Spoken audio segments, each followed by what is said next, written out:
Hi, welcome to Balla's kitchen.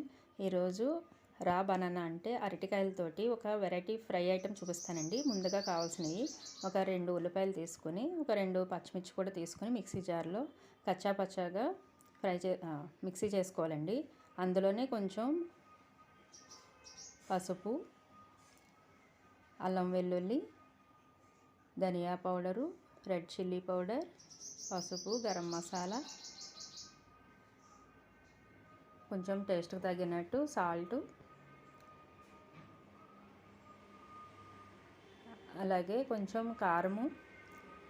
Colour వస్తుందండి మంచిగా. మీ టేస్ట్కి తగ్గట్టు కారం ఎక్కువ తింటే ఎక్కువ వేసుకోండి, లేదంటే ఒక 2 స్పూన్లు ధనియా పౌడరు, గరం మసాలా ఇవన్నీ వేసుకొని కచ్చాపచ్చాగా పేస్ట్ చేసుకోండి. తర్వాత అరటికాయలని ఇలాగ చెక్కు తీసుకొని నేను చూపించిన విధంగా చిన్న చిన్న ముక్కలుగా కట్ చేసుకోండి.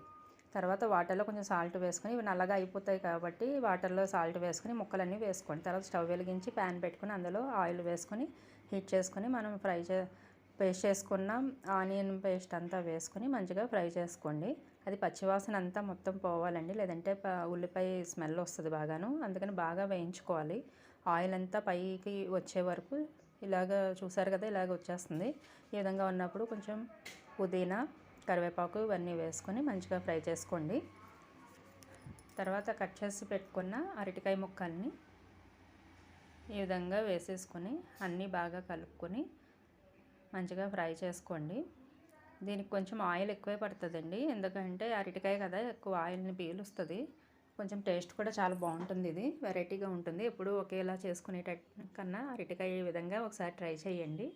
తర్వాత మూత పెట్టుకుంటే అరటికాయ కూడా ఉడికిపోతుంది. ఆయిల్ అంతా పైకి తేలే వరకు మనం ఉంచుకుంటే ఫ్రై చాలా బాగుంటుంది, టేస్టీగా. చూసారు కదా, ఈ విధంగా పైకి ఆయిల్ అంతా వచ్చేసింది, మంచిగా ఫ్రై అయిపోతుంది. అలానే కొంచెం అరటికాయలు మంచిగా కుక్ అయ్యే వరకు ఇలాగ నేను చూపించిన విధంగా ఫ్రై చేసుకోండి. చాలా బాగుంటుందండి, వెరైటీగా ఉంటుంది. ఎప్పుడు ఒకేలా చేసుకోవడానికి బోర్ కొడుతుంది కదా, తినడానికి కూడాను మనకి. అందుకని ఈ విధంగా చేసేసుకోండి. ఆయిల్ ఎక్కువే పడుతుంది కొద్దిగా. చూస్తున్నారు కదా, అంతా ముక్క ఉడికిపోయింది, మెత్తగా రెడీ అయిపోయింది. కావాలంటే టేస్ట్ అది చూసుకొని ఉప్పు, కారం అన్నీ వేసుకోండి. కొంచెం కొత్తిమీరతో గార్నిష్ చేసుకుంటే అరటికాయ వెల్లుల్లి కారం రెడీ అయిపోయింది. Thank you for watching.